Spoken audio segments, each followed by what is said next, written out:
ਸਤਨਾਮ ਸ੍ਰੀ ਵਾਹਿਗੁਰੂ ਸਾਹਿਬ JIO.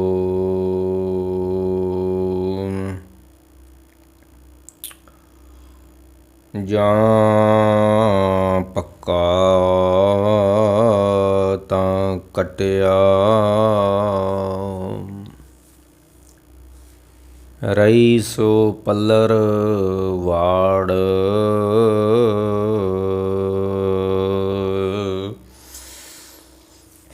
ਜਾਂ ਪੱਕਾ ਤਾਂ ਕਟਿਆ,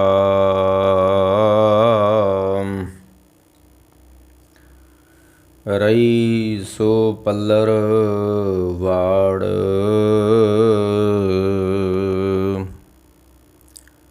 ਸਣ ਕੀ ਸਾਰਾ ਚਿਥਿਆ,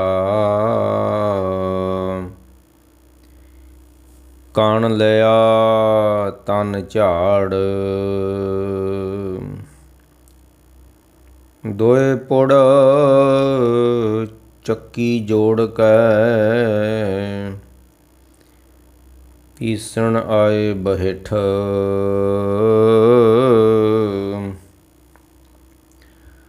ਜੋ ਦਾ ਰਹਿ ਸੋ ਉਭਰੇ, ਨਾਨਕ ਅਜਬ ਡਿਠ। ਜੋ ਦਾ ਰਹਿ ਸੋ ਉਭਰੇ, ਨਾਨਕ ਅਜਬ ਡਿਠ। ਵਾਹਿਗੁਰੂ ਜੀ ਕਾ ਖਾਲਸਾ, ਵਾਹਿਗੁਰੂ ਜੀ ਕੀ ਫਤਿਹ। ਚੱਲ ਰਹੀ ਲੜੀਵਾਰ ਕਥਾ ਦੇ ਅੰਦਰ ਐਸਾ ਨਾਮ ਨਿਰੰਜਨ ਹੋਏ, ਜੇ ਕੋ ਮਨ ਜਾਣੇ ਮਨ ਕੋਏ। ਨਾਮ ਕਿਸ ਤਰ੍ਹਾਂ ਸਹਾਈ ਹੁੰਦਾ ਹੈ। ਸ੍ਰੀ ਗੁਰੂ ਅਰਜਨ ਦੇਵ ਜੀ ਨੇ ਬਚਨ ਕੀਤਾ ਸੀ ਕਿ ਐਸੋ ਸਹਾਈ ਹਰਿ ਕੋ ਨਾਮ, ਸਾਧ ਸੰਗਤ ਭਜ ਕੇਵਲ ਨਾਮ। ਕੇਵਲ ਨਾਮ ਕਿਹਾ ਹੈ। ਤੇ ਕੱਲ੍ਹ ਆਪਾਂ ਜਿਹੜੇ ਬਚਨ ਕੀਤੇ ਸੀ ਕਿ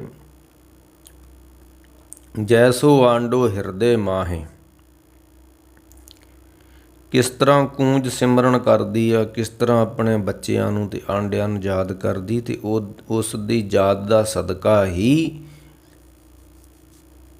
ਬੱਚੇ ਪਲਦੇ ਨੇ। ਤੁਸੀਂ ਘਰਾਂ ਦੇ ਅੰਦਰ ਵੇਖਿਆ ਹੋਊਗਾ ਕਿ ਇਹਨਾਂ ਦਿਨਾਂ ਦੇ ਵਿੱਚ ਇੱਕ ਮਿੱਟੀ ਦੇ ਇੱਕ ਘਰ ਬਣਾਉਂਦੇ ਨੇ। ਥੋੜ੍ਹੀ ਥੋੜ੍ਹੀ ਮਿੱਟੀ ਲਿਆਣ ਕੇ ਕੰਧਾਂ ਦੇ ਉੱਤੇ ਛੋਟੇ ਛੋਟੇ ਘਰ ਜਿਹੇ ਬਣਾਉਂਦੇ ਨੇ। ਕਰਕੀਨ ਜਿਹਨੂੰ ਕਹਿੰਦੇ ਅਸੀਂ, ਕਰਕੀਨ ਘਰ ਬਣਾਉਂਦੀ ਆ। ਉਹ ਛੋਟਾ ਜਿਹਾ ਇੱਕ ਘਰ ਜਿਹਾ ਬਣਾ ਕੇ ਉਹਦੇ 'ਚ ਇੱਕ ਕੀੜਾ ਰੱਖ ਦਿੰਦੀ ਲਿਆਣ ਕੇ। ਉਹ ਜਿਹੜੇ ਸੁੰਡੇ ਜਿਹੇ ਹੁੰਦੇ, ਜਿਹੜੇ ਬਰਸੀਨ ਦੇ ਉੱਤੇ ਸਟਾਲੇ ਦੇ ਉੱਤੇ ਛੋਟੇ ਛੋਟੇ ਸੁੰਡੇ ਹੁੰਦੇ ਹਨ, ਉਹਨਾਂ ਨੂੰ ਫੜ ਲਿਆਉਂਦੀ। ਉਹਦੇ ਵਿੱਚ ਰੱਖ ਕੇ ਉਹਨੂੰ ਆਲੇ ਦੁਆਲੇ ਮਿੱਟੀ ਲਾ ਕੇ ਬੰਦ ਕਰ ਦਿੰਦੀ, ਅਤੇ ਫਿਰ ਇੱਕ ਛੋਟਾ ਜਿਹਾ ਘਰ ਜਿਹਾ ਬਣਾਉਂਦੀ। ਉਹਦੇ 'ਚ ਇੱਕ ਹੋਰ ਸੁੰਡਾ ਰੱਖ ਦਿੰਦੀ ਅਤੇ ਉੱਤੋਂ ਮਿੱਟੀ ਨਾਲ ਬੰਦ ਕਰਦੀ। ਇਸ ਤਰ੍ਹਾਂ ਉਹ 10-15 ਬਣਾਉਂਦੀ ਹੈ ਇੱਕ ਥਾਂ 'ਤੇ। ਆਮ ਹੀ ਘਰਾਂ ਦੇ ਵਿੱਚ ਅਸੀਂ ਕਰਕੀਨ ਦੇ ਘਰ ਵੇਖ ਸਕਦੇ ਹਾਂ। ਉਹ ਛੋਟੇ ਛੋਟੇ ਘਰ ਬਣਾ ਕੇ ਉਹਨਾਂ 'ਚ ਸੁੰਡੇ ਰੱਖ ਕੇ ਉਹਨਾਂ ਨੂੰ ਬੰਦ ਕਰੀ ਜਾਂਦੀ ਹੈ। ਅਤੇ ਕੀ ਕਰਦੀ, ਉੱਤੇ ਮੁੜ ਕੇ ਪਹਿਰਾ ਦਿੰਦੀ ਉਸ ਘਰ ਦੇ ਉੱਤੇ, ਬਣੇ ਘਰ ਦੇ ਉੱਤੇ। ਉਹ ਕਰਕੀਨ ਕੀਂ ਕੀਂ ਕੀਂ ਕੀਂ ਕੀਂ ਕਰਦੀ ਰਹਿੰਦੀ ਆ। ਉਹਦੀ ਆਵਾਜ਼ ਦਾ ਸਦਕਾ, ਉਸ ਦੇ ਨਾਦ ਦਾ ਸਦਕਾ, ਜਿਹੜੇ ਅੰਦਰ ਕੀੜੇ ਉਹਨੇ ਬੰਦ ਕੀਤੇ ਆ ਨਾ, ਬੜਾ ਅਜਬ ਤਮਾਸ਼ਾ ਹੈ। ਉਹ 'ਤੇ ਜਦੋਂ ਉਹ ਗੁੰਜਾਰ ਪਾਉਂਦੀ ਹੈ, ਕੀਂ ਕੀਂ ਕੀਂ ਕੀਂ ਕਰਦੀ ਆ, ਅਤੇ ਜਿਹੜੇ ਉਹ ਮਿੱਟੀ ਦੇ ਅੰਦਰ ਉਹਨੇ ਸੁੰਡੇ ਬੰਦ ਕੀਤੇ ਹਨ, ਉਹਨਾਂ ਉੱਤੇ ਪ੍ਰਭਾਵ ਪੈਂਦਾ ਉਹਦੀ ਆਵਾਜ਼ ਦਾ। ਆਵਾਜ਼ ਭਾਵੇਂ ਚੰਗੀ ਹੋਵੇ ਭਾਵੇਂ ਮੰਦੀ ਹੋਵੇ, ਹਰੇਕ ਹੀ ਆਵਾਜ਼ ਦਾ ਮਨੁੱਖੀ ਸੁਭਾਅ ਉੱਤੇ ਬੜਾ ਗਹਿਰਾ ਅਸਰ ਪੈਂਦਾ ਹੈ। ਜਦੋਂ ਕਦੀ ਗੁਰੂ ਨਾਨਕ ਸਾਹਿਬ ਦੀ ਆਵਾਜ਼ ਸੁਣਦੇ ਸਨ ਪਰਿੰਦੇ, ਚੋਰ, ਠੱਗ, ਯਾਰ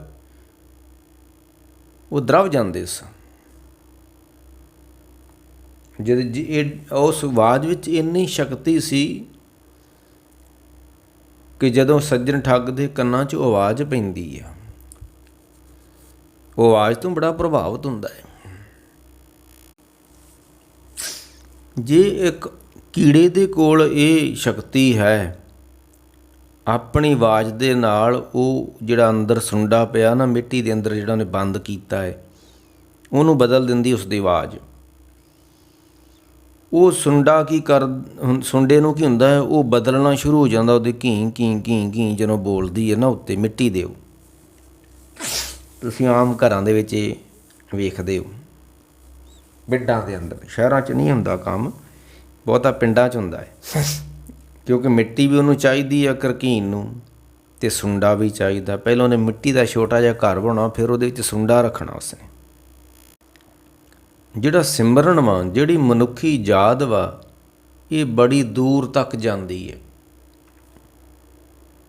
ਗੁਰੂ ਰਾਮਦਾਸ ਸੋਢੀ ਪਾਤਸ਼ਾਹ ਲਾਹੌਰ ਦਰਬਾਰ ਗਏ, ਉਦੋਂ ਗੁਰੂ ਨਹੀਂ ਸੀ ਅਜੇ ਬਣੇ, ਸਿੱਖ ਸਨ। ਗੋਂਦਵਾਲ ਸਾਹਿਬ ਤੋਂ ਗੁਰੂ ਅਮਰਦਾਸ ਜੀ ਨੇ ਭੇਜਿਆ। ਸਰਕਾਰੀ ਦਰਬਾਰੇ ਸ਼ਿਕਾਇਤਾਂ ਹੋਈਆਂ ਅਤੇ ਆਖਿਆ ਜਾ ਕੇ ਆਪਣਾ ਪੱਖ ਰੱਖ ਕੇ ਆਓ। ਸਰਕਾਰ ਦੇ ਅੱਗੇ ਪੱਖ ਸਾਡੇ ਗੁਰੂ ਵੀ ਰੱਖਦੇ ਰਹੇ ਨੇ, ਅਤੇ ਜਦੋਂ ਕਿਤੇ ਗ੍ਰਿਫਤਾਰੀ ਦੇ ਵਾਰੰਟ ਜਾਰੀ ਹੁੰਦੇ ਸੀ ਅਤੇ ਗੁਰੂ ਗ੍ਰਿਫਤਾਰ ਵੀ ਹੁੰਦੇ ਰਹੇ ਨੇ। ਇਹਦੇ ਵਿੱਚ ਕਿਹੜੀ ਵੱਡੀ ਗੱਲ ਆ ਕੋਈ। ਬਾਬਾ ਬੰਦਰ ਸਿੰਘ ਬਹਾਦਰ ਗ੍ਰਿਫਤਾਰ ਹੋ ਗਏ ਨੇ, ਭਾਈ ਮਨੀ ਸਿੰਘ ਗ੍ਰਿਫਤਾਰ ਹੋਏ ਨੇ, ਭਾਈ ਤਾਰੂ ਸਿੰਘ ਗ੍ਰਿਫਤਾਰ ਹੋਏ ਨੇ। ਅਤੇ ਗ੍ਰਿਫਤਾਰ ਹੋਣ ਨਾਲ ਕੀ ਹੁੰਦਾ ਹੈ, ਆਪਣਾ ਪੱਖ ਰੱਖੋ ਤੁਸੀਂ। ਪਰ ਨਹੀਂ, ਹੱਠ ਕਰ ਲਿਆ ਵੀ ਅਸੀਂ ਗ੍ਰਿਫਤਾਰੀ ਨਹੀਂ ਦੇਣੀ, ਅਸੀਂ ਸ਼ਹੀਦ ਹੋਣਾ ਹੈ। ਇਹ ਵੀ ਇਸ ਤਰ੍ਹਾਂ ਦੇ ਵੀ ਲੋਕ ਕਈ ਹੁੰਦੇ ਨੇ। ਰੱਬ ਖੈਰ ਕਰੇ। ਉਹ ਗੁਰੂ ਰਾਮਦਾਸ ਸੋਢੀ ਪਾਤਸ਼ਾਹ ਗੋਂਦਵਾਲ ਸਾਹਿਬ ਤੋਂ ਗੁਰੂ ਅਮਰਦਾਸ ਨੇ ਭੇਜਿਆ ਵੀ ਸਰਕਾਰੀ ਦਰਬਾਰੇ ਆਪਣਾ ਜਾ ਕੇ ਪੱਖ ਰੱਖ ਕੇ ਆਓ। ਅਤੇ ਲਾਹੌਰ ਗਏ ਅਤੇ ਉੱਥੇ ਬਾਜ਼ਾਰ ਵਿੱਚ ਜਦੋਂ ਵਿਚਰ ਰਹੇ ਨੇ, ਆਪਣਾ ਪਹਿਲੋਂ ਪੱਖ ਰੱਖਿਆ ਅਕਬਰ ਦੇ ਅੱਗੇ,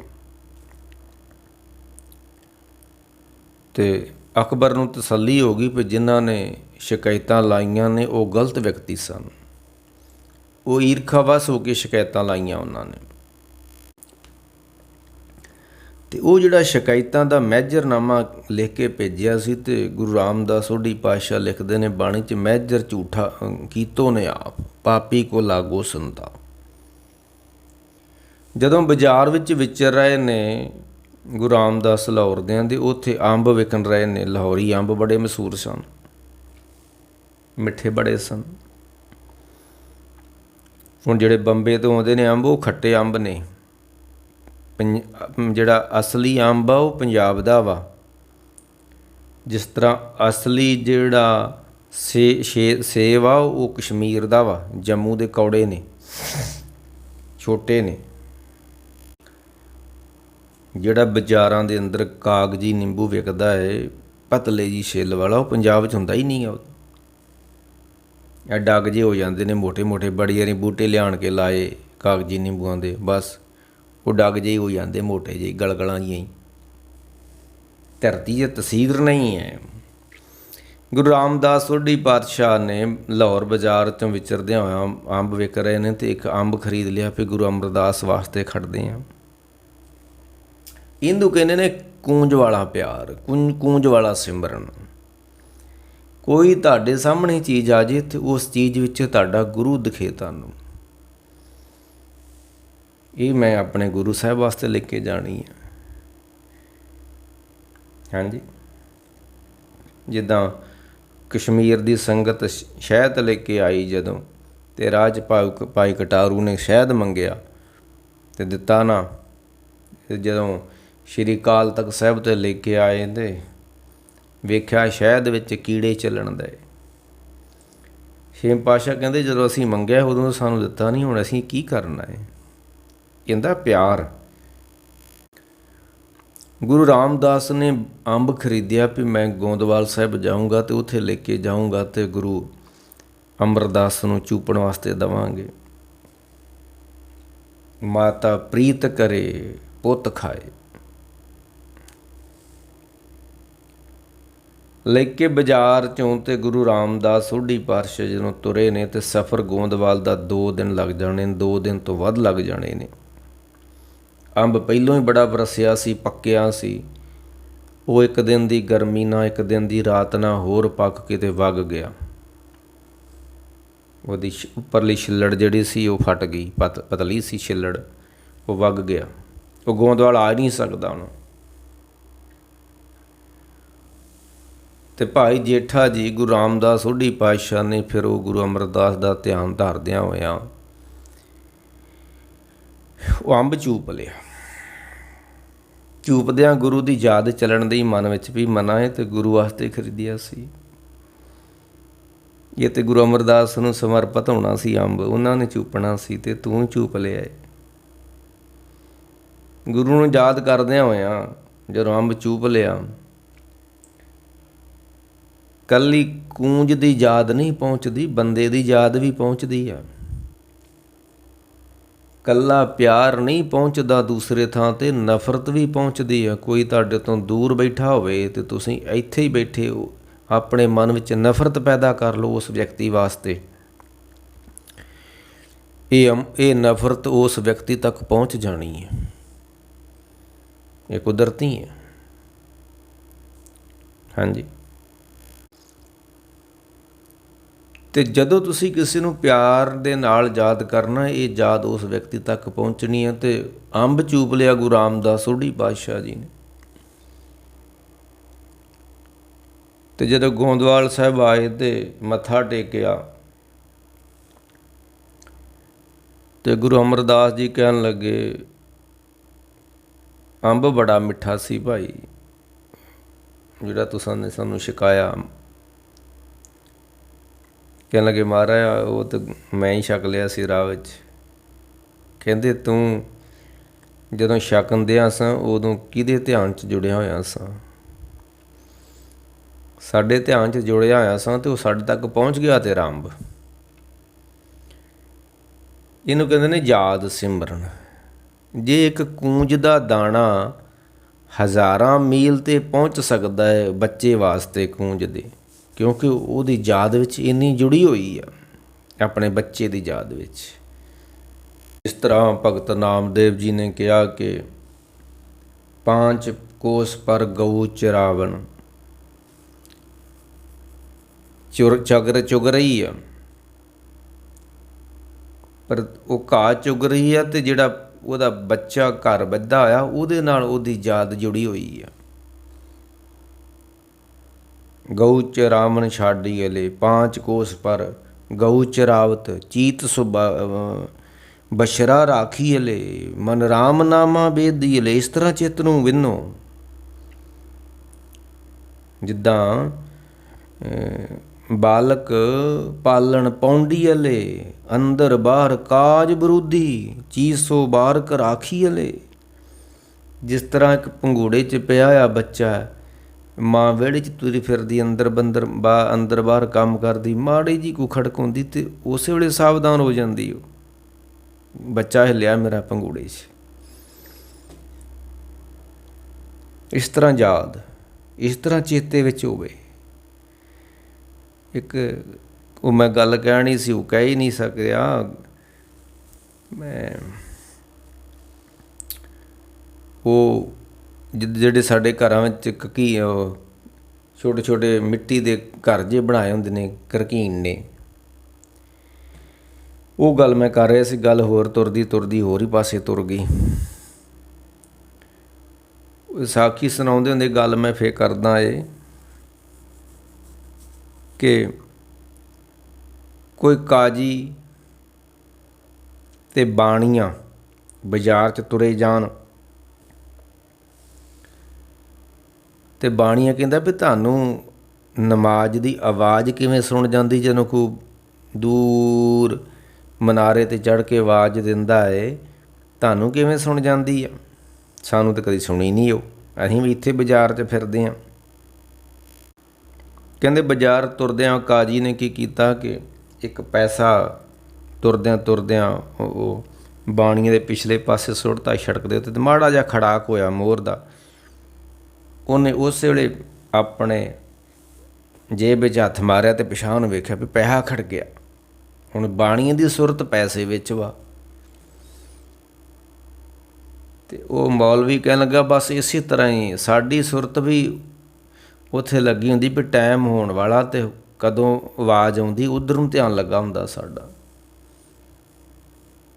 ਆਵਾਜ਼ ਦੇ ਵਿੱਚ ਬੜੀ ਵੱਡੀ ਸ਼ਕਤੀ ਹੈ, ਯਾਦ ਵਿੱਚ ਬੜੀ ਵੱਡੀ ਸ਼ਕਤੀ ਆ। ਵੇਖੋ ਇੱਕ ਕਰਕੀਣ ਹੈ, ਉਹ ਆਪਣਾ ਬੱਚਾ ਨਹੀਂ ਉਹਦੇ 'ਚ ਦਿੰਦੀ, ਇੱਕ ਮਿੱਟੀ ਦਾ ਘਰ ਬਣਾਉਂਦੀ ਆ, ਉਹਦੇ ਛੋਟਾ ਜਿਹਾ ਸੁੰਡਾ ਰੱਖ ਦਿੰਦੀ ਆ, ਉਹਨੂੰ ਬੰਦ ਕਰ ਦਿੰਦੀ ਹੈ। ਫਿਰ ਇੱਕ ਛੋਟਾ ਜਿਹਾ ਯਾਨੀ ਕਿ 7-8 ਘਰ ਇਸ ਤਰ੍ਹਾਂ ਬਣਾਉਂਦੀ ਅਤੇ ਉਹਨਾਂ ਵਿੱਚ ਸੁੰਡੇ ਰੱਖ ਦਿੰਦੀ, ਇੱਕ ਇੱਕ ਦੋ ਦੋ।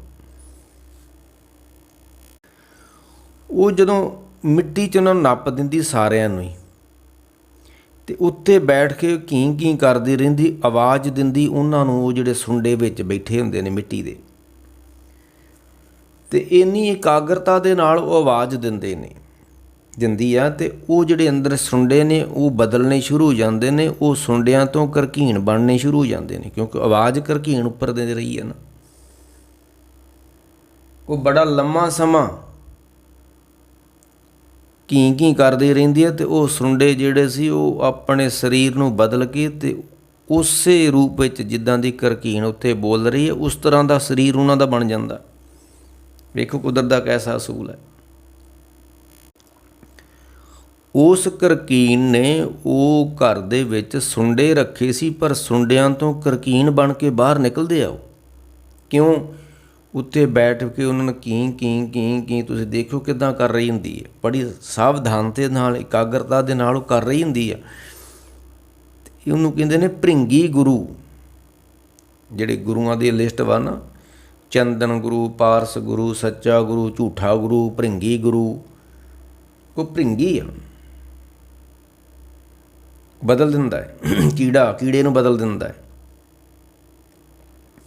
ਜੇ ਇੱਕ ਕੀੜੇ ਦੇ ਅੰਦਰ ਇੰਨੀ ਸ਼ਕਤੀ ਆ, ਉਹ ਬਦਲ ਦਿੰਦੀ, ਸਰੀਰ ਨੂੰ ਬਦਲ ਦਿੰਦੀ ਹੈ। ਅਤੇ ਤਾਂ ਹੀ ਉਹਦੇ ਕਲਗੀਧਰ ਨੇ ਖਾਲਸਾ ਮੇਰੋ ਰੂਪ ਹੈ ਖਾਸ। ਗੁਰੂ ਗੁਰੂ ਜਪਣ ਵਾਲਾ ਗੁਰੂ ਦਾ ਰੂਪ ਹੋ ਨਿਬੜਦਾ ਹੈ। ਕਬੀਰ ਸਾਹਿਬ ਨੇ ਐਲਾਨ ਕਰ ਦਿੱਤਾ, ਕਹਿਣ ਲੱਗੇ ਬਿਗੜਿਓ ਕਬੀਰਾ ਰਾਮ ਦੁਹਾਈ। ਦੁਹਾਈ ਦੇਣੀ, ਰੌਲਾ ਪਾਉਣਾ, ਆਵਾਜ਼ਾਂ ਮਾਰਨੀਆਂ, ਤੂੰ ਕੀ ਬਾਰ-ਬਾਰ ਦੁਹਾਈ ਪਾਈ ਜਾਂਦਾ ਹੋਵੇ। ਕਬੀਰ ਸਿੰਘ ਕਹਿੰਦੇ ਮੈਂ ਦੁਹਾਈ ਪਾਈ, ਸੰਤਾਂ ਦੇ ਨਾਲ ਬਹਿ ਕੇ ਨਾ ਮੈਂ ਰੌਲਾ ਪਾਇਆ, ਰਾਮ ਰਾਮ ਰਾਮ ਰਾਮ ਰਾਮ ਰਾਮ ਵਾਹਿਗੁਰੂ ਵਾਹਿਗੁਰੂ।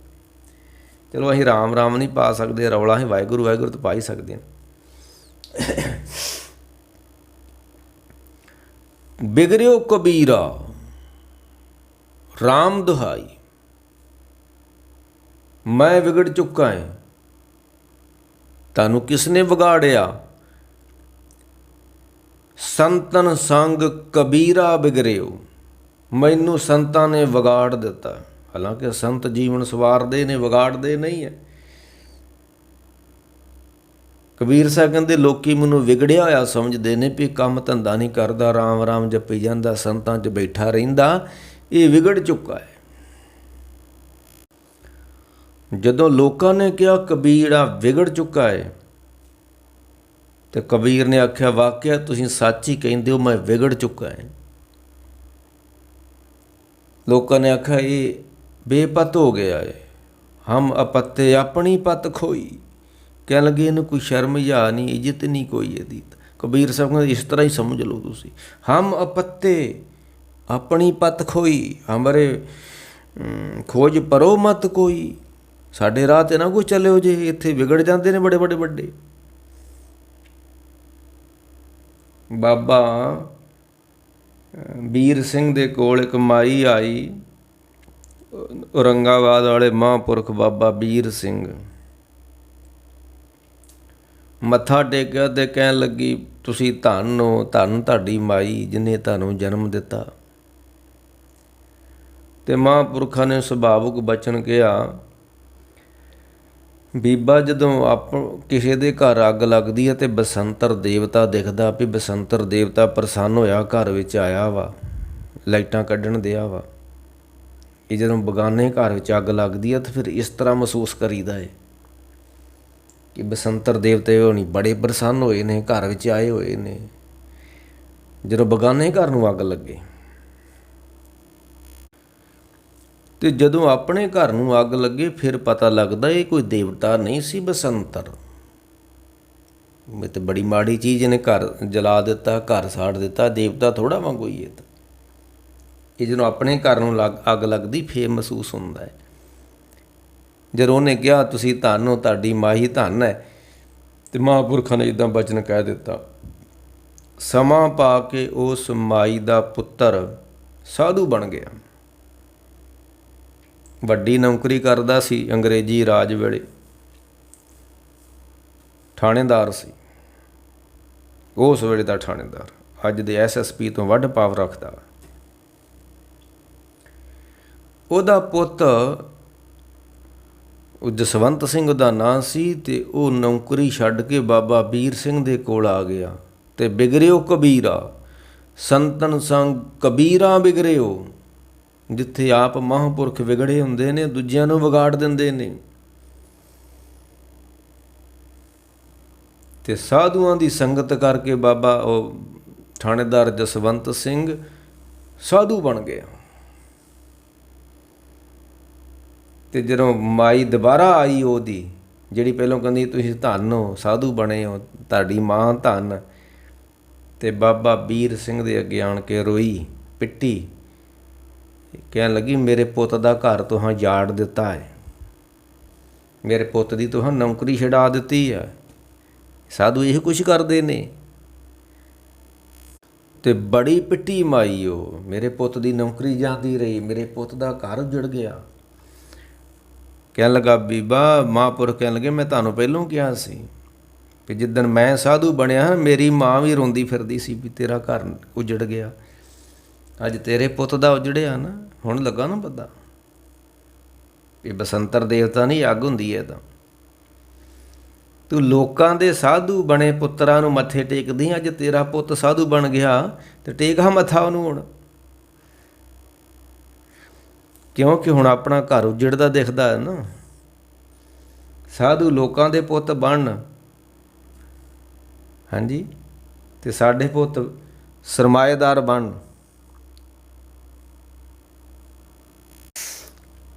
ਸ਼੍ਰੀ ਗੁਰੂ ਨਾਨਕ ਦੇਵ ਜੀ ਨੇ ਮੂਲੇ ਖੱਤਰੇ ਦੀ ਦੁਕਾਨ ਬੰਦ ਕਰਾਤੀ, ਆਖਿਆ ਆ ਜਾ ਸਾਡੇ ਨਾਲ, ਛੱਡ ਦੁਕਾਨਾਂ ਦਕੂਨਾਂ।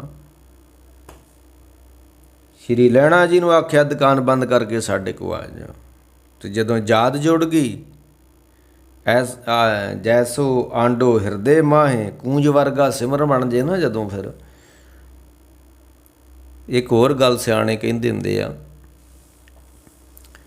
ਵੀ ਜਿਸ ਨਾਲ ਤੁਹਾਡੀ ਪ੍ਰੀਤ ਪੈ ਗਈ ਆ ਨਾ, ਪ੍ਰੀਤ ਪ੍ਰੀਤ ਗੁਰੀਆ, ਅਗਰ ਗੁਰੂ ਨਾਲ ਪ੍ਰੀਤ ਪੈ ਗਈ ਤੁਹਾਡੀ ਤਾਂ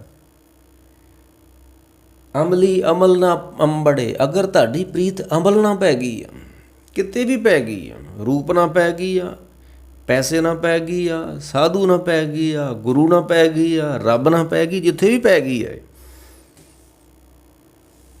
ਅਤੇ ਪ੍ਰੀਤ ਕਰਦੀ ਕੀ ਆ? ਪ੍ਰੀਤ ਇਹ ਕੁਛ ਕਰਦੀ ਹੈ ਕਿ ਜਿਸ ਨਾਲ ਤੁਹਾਡੀ ਪ੍ਰੀਤ ਪੈ ਗਈ ਤੁਸੀਂ ਉਸ ਦਾ ਰੂਪ ਹੋ ਜਾਣਾ ਹੈ। ਬਿਗੜਿਓ ਕਬੀਰਾ ਸੰਤਨ ਸੰਗ ਕਬੀਰਾ ਬਿਗੜਿਓ, ਸੋ ਕਬੀਰ ਰਾਮੇ ਹੋਏ ਨੇ ਬਰਿਓ। ਮੈਂ ਰਾਮ ਬਣ ਗਿਆ, ਮੈਂ ਵਿਗੜ ਗਿਆ, ਸਾਧਾ ਨੇ ਵਿਗਾੜ ਦਿੱਤਾ ਅਤੇ ਵਿਗੜਿਆ ਹੋਇਆ ਅੱਜ ਕਬੀਰ ਜੁਲਾਇਆ ਨਹੀਂ ਰਿਹਾ। ਅੱਜ ਅਬ ਤੋਂ ਜਾਏ ਚੜ੍ਹੇ ਸੌਂਘਾਸਣ,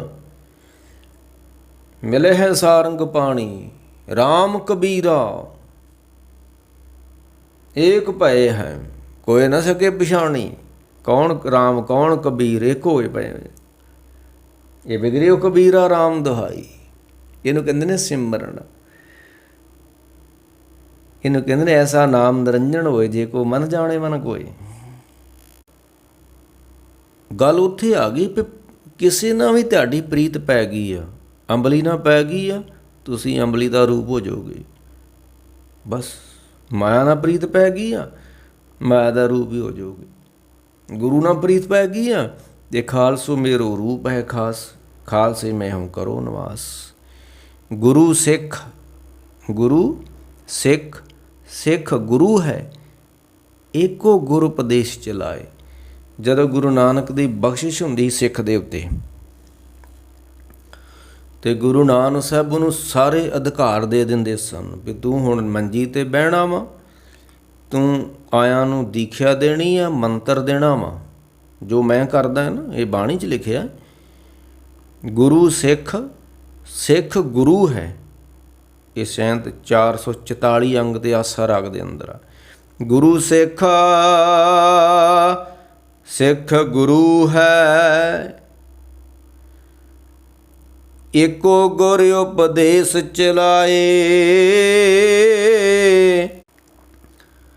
ਇਹ ਮਰਜ਼ਾਦਾ ਗੁਰੂ ਨਾਨਕ ਸਾਹਿਬ ਨੇ ਤੋਰੀ ਹੈ ਕਿ ਸਿੱਖ ਤੋਂ ਗਾਂਹ ਸਿੱਖ ਬਣਨਾ ਵਾ। ਜੇ 10ਵੇਂ ਪਾਤਸ਼ਾਹ ਨੇ ਕਿ ਤੁਸੀਂ 5 ਪਿਆਰੇ ਗਾਂਹ ਅੰਮ੍ਰਿਤ ਛਕਾ ਕੇ ਗਾਂਹ 5 ਪਿਆਰੇ ਤਿਆਰ ਕਰਨੇ ਆ, ਤੇ ਉਸ ਸਮੇਂ ਮਰਜ਼ਾਦਾ ਹੁੰਦੀ ਸੀ ਕਿ 11 ਵਰੀ ਮੂਲ ਮੰਤਰ ਪੜ੍ਹ ਕੇ ਤੇ ਸਿੱਖ ਬਣਾ ਦਿੱਤਾ ਜਾਂਦਾ ਸੀ। ਭਾਈ ਗੁਰਦਾਸ ਨੇ ਇਸ ਤਰ੍ਹਾਂ ਦਾ ਲਿਖਿਆ ਵੀ ਹੈ, ਇਸ਼ਾਰਾ ਮਿਲਦਾ ਵੀ ਆ, ਇਤਿਹਾਸ ਵਿੱਚ ਨਹੀਂ ਹੈ, ਭਾਈ ਗੁਰਦਾਸ ਦੀਆਂ ਵਾਰਾਂ 'ਚ ਮਾੜਾ ਜਿਹਾ ਇਸ਼ਾਰਾ ਮਿਲਦਾ ਹੈ। ਭਾਵ ਕਿ ਜਿਸ ਨਾਲ ਤੁਸੀਂ ਪ੍ਰੀਤ ਪਾ ਬੈਠੇ ਹੋ। ਆ ਬੰਦੇ ਸਿਆਸੀ ਲੋਕਾਂ ਨਾਲ ਕਿਉਂ ਪ੍ਰੀਤ ਪਾਉਂਦੇ ਨੇ? ਉਹਨਾਂ ਨੂੰ ਪਤਾ ਸਿਆਸਤ 'ਤੇ ਕੋਈ ਅਹੁਦਾ ਮਿਲ ਜਾਏਗਾ। ਪ੍ਰੀਤ ਦਾ ਮਤਲਬ ਇਹ, ਉਹ ਆ ਰਹੇ ਨੇ ਪਿੰਡ ਵਿੱਚ ਅੱਗੇ ਹੋ ਕੇ, ਤੁਸੀਂ ਹਾਰ ਫੁੱਲ ਕਿਉਂ ਪਾਉਂਦੇ ਹੋ? ਤੁਸੀਂ ਸਿਆਸੀ ਹੋਣਾ ਚਾਹੁੰਦੇ ਹੋ, ਅਤੇ ਸਿਆਸੀ ਤਾਂ ਹੀ ਹੋਇਆ ਜਾ ਸਕਦਾ ਸਿਆਸੀ ਬੰਦਿਆਂ ਦਾ ਆਸਰਾ ਲਿਆ ਜਾਵੇ, ਅਤੇ ਧਰਮੀ ਬੰਦਾ ਤਾਂ ਹੀ ਹੋ ਸਕਦਾ ਧਰਮੀਆਂ ਦਾ ਆਸਰਾ ਲਵੇ, ਅਤੇ ਸਾਧੂ ਬੰਦਾ ਤਾਂ ਹੀ ਬਣ ਸਕਦਾ, ਰੱਬ ਤੱਕ ਤਾਂ ਹੀ ਪਹੁੰਚ ਸਕਦਾ ਜੇ ਸਾਧੂਆਂ ਦਾ ਆਸਰਾ ਲਵੇ। ਤਾਂ ਤੁਮਾਰਾ ਕਹਿੰਦੇ ਆ ਕਿ ਜਿਸ ਤਰ੍ਹਾਂ ਇੱਕ ਕੂੰਜ ਯਾਦ ਕਰਦੀ ਹੈ ਨਾ, ਅਗਰ ਤੇਰਾ ਵੀ ਸਿਮਰਨ ਰੱਬ ਉਸ ਤਰ੍ਹਾਂ ਦਾ ਹੋ ਗਿਆ, ਜਿਸ ਤਰ੍ਹਾਂ ਇੱਕ ਕਰਕੀਨ ਸੁੰਡਿਆਂ ਨੂੰ ਆਪਣਾ ਰੂਪ ਦੇ ਦਿੰਦੀ ਹੈ ਨਾ, ਇਸੇ ਤਰ੍ਹਾਂ ਜਦੋਂ ਤੂੰ ਰੱਬ ਨੂੰ ਯਾਦ ਕਰੇਂਗਾ ਤੇ ਤੂੰ ਰੱਬ ਜੈਸਾ ਹੀ ਹੋ ਜਾਵੇਂਗਾ। ਰਾਮ ਕਬੀਰਾ ਏਕ ਭਏ ਹੈ, ਜਿੱਦਾਂ ਕਬੀਰ ਸਾਹਿਬ ਨੇ ਇੱਕ ਸ਼ਲੋਕ ਕਿਹਾ। ਕਥਾ ਤੇ ਅੱਜ ਮੈਂ ਹੋਰ ਕੋਈ ਕਰਨੀ ਸੀ ਤੇ ਉਹ ਕਥਾ ਹੋਰ ਹੀ ਕੁਝ ਹੋ ਗਈ। ਬਾਅਦਾਂ ਹੀ ਪਤਾ ਲੱਗਦਾ, ਕਰਨ ਤੋਂ ਬਾਅਦਾਂ ਹੀ ਪਤਾ ਲੱਗਦਾ ਕਾਰਨ ਕੁਝ ਹੋਰ ਬੈਠੇ ਆ ਤੇ ਹੋ ਕੁਝ ਹੋਰ ਹੀ ਗਿਆ। ਕਬੀਰ ਨੇ ਇੱਕ ਸ਼ਲੋਕ ਉਚਾਰਨ ਕੀਤਾ, ਕਬੀਰ ਨੀਚੇ ਲੋਇਨ ਕਰ ਰਹੋ। ਇਹਦੀ ਹੁਣ ਵਿਆਖਿਆ ਮੁੜ ਕੇ ਕਰਾਂਗੇ ਆਪਾਂ ਕਿਸੇ ਦਿਨ। ਨੀਚੇ ਲੋਇਨ ਕਰ ਰਹੋ, ਅੱਖਾਂ ਬੰਦ ਕਰੋ, ਤੇ ਅੱਖਾਂ ਬੰਦ ਕਰਕੇ ਕਰਨਾ ਕੀ ਹੈ? ਲੈ ਸਾਜਣ ਘੱਟ ਮਾਹੇ, ਉਹਨੂੰ ਅੰਦਰੋਂ ਲੱਭ। ਤੂੰ ਤੇ ਬਾਹਰੋਂ ਲੱਭਦਾ ਫਿਰਦਾ ਹੈ, ਬਾਹਰੋਂ ਤੋਂ ਲੱਭਦਾ ਹੀ ਨਹੀਂਗਾ। ਜਿੱਥੇ ਹੈ ਹੀ ਨਹੀਂਗਾ ਤੂੰ ਉੱਥੋਂ ਲੱਭਦਾ ਫਿਰਦਾ ਵਾ, ਨਹੀਂ ਜਿੱਥੇ ਹੈਗਾ ਉੱਥੋਂ ਲੱਭ ਤੂੰ। ਕਬੀਰ ਨੀਚੇ ਲੋਇਨ ਕਰ ਰਹੋ, ਲੈ ਸਾਜਨ ਘੱਟ ਮਾਹੇ, ਅੱਖਾਂ ਬੰਦ ਕਰਕੇ ਉਹਨੂੰ ਅੰਦਰੋਂ ਲੱਭ। ਸਭ ਰਸ ਖੇਲੋ ਪੀ ਸਿਓ, ਆਨੰਦ ਮਾਣੋ ਉਹਦੇ ਮਿਲਣ ਦਾ। ਕਿਸੀ ਲਿਖਾਵੋ ਨਾਹੇ, ਤੇ ਰੌਲੀ ਨਾ ਪਾਈ।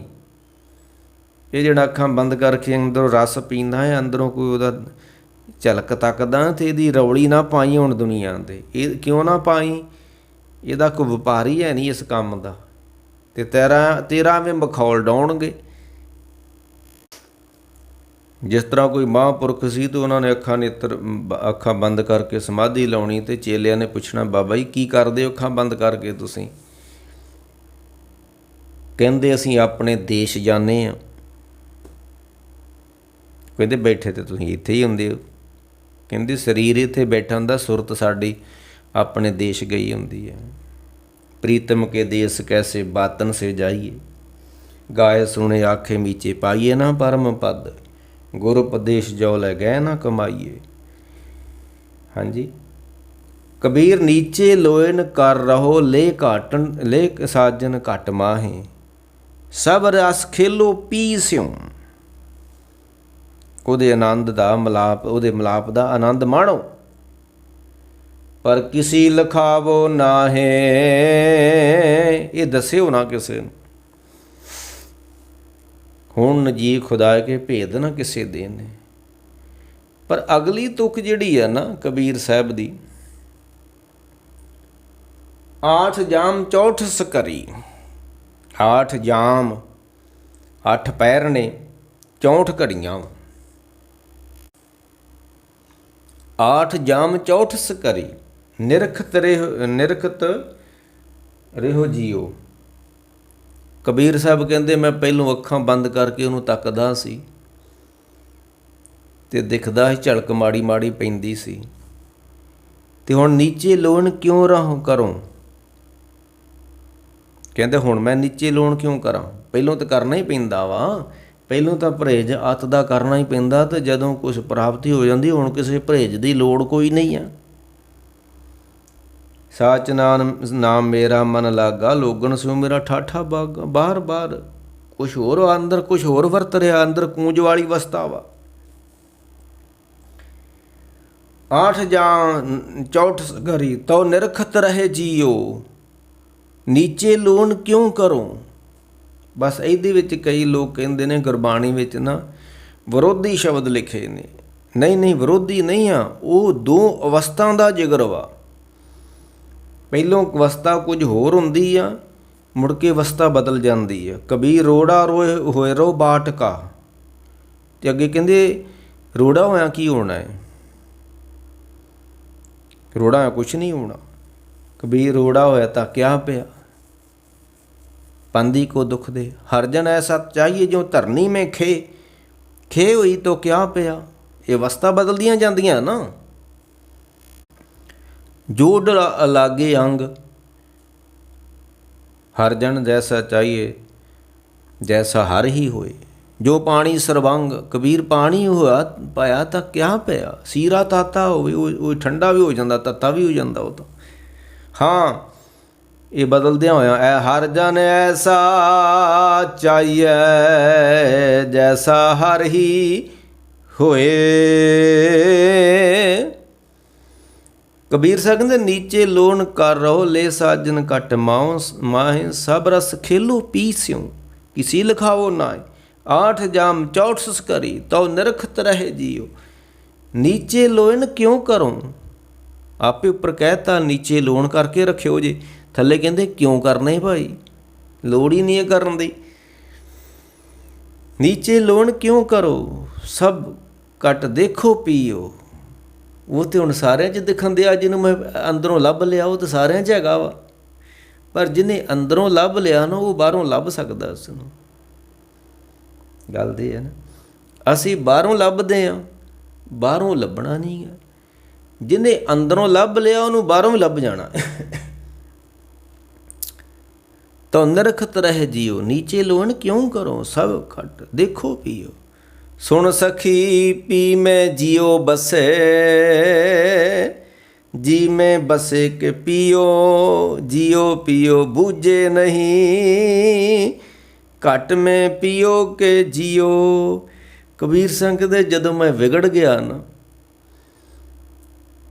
ते मेरी प्रीत रब ना लाती संतां ने बटुए राम रमऊआ लाया मेरी बोहरीओ को धनियों नाया। तो हुण की होया, हुण मैनूं पता नहीं लगन दिया मैं कबीर वां कि मैं राम होवां। जी में पियो बसे पी में बसे के जियो बूझो सूझो बूझो कुछ नहीं हुण पता लगन दिया कबीर वां कि मैं राम होवां। ये अवस्था हुंदी है, ये किस दी अवस्था हुंदी है। ये जिहड़े याद करदे ने फिर याद वो अंदर वस जाती है। तो उन्होंने कहते ने सिम कूंज दे सिमरन वांगू ऐ जैसो आंडो हिरदे माहे जैसो दानो चक्की दुराहे। आने वाले समय आप अगली तुक जिहड़ी जैसो दानो चक्की दुराहे नाम अगर होवे तो फिर इस तरह अवस्था बन जाती है।